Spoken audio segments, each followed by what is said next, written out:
అదే RTV app వార్తల్ని క్షణాల్లో చదివే అవకాశం ఉంటుంది. ఒక న్యూస్ పేపర్, ఒక టెలివిజన్ ఛానల్ మీ చేతుల్లో ఎప్పుడూ ఉంటాయి. సింధూరాన్ అనే యుద్ధాన్ని మొదలుపెట్టారు.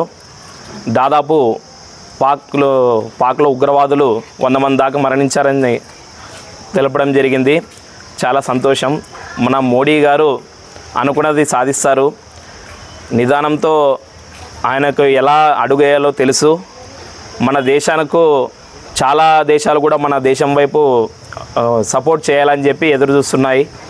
పాకిస్తాన్ వాళ్ళకు ఒకటే చెప్తున్నాము, మిత్రపక్షం వస్తే స్నేహమే కానీ మీరు భారత్ను తక్కువ అంచనా వేస్తే మాత్రం భారత్ గాలిని తాకాలంటే కూడా మీరు 10 సార్లు ఆలోచించాల్సి ఉంటుంది.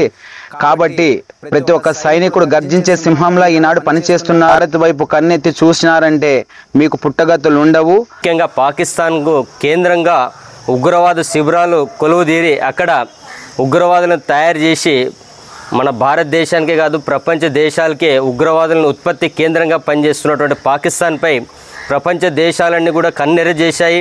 ప్రపంచ దేశాలు కూడా ఇవాళ భారత్ వైపు చూస్తున్నాయి. మరిన్ని వీడియోస్ కోసం ఛానల్ ని సబ్స్క్రైబ్ చేయండి. లేటెస్ట్ అప్డేట్స్ కోసం వాట్సాప్ ఛానల్ ని ఫాలో చేయండి.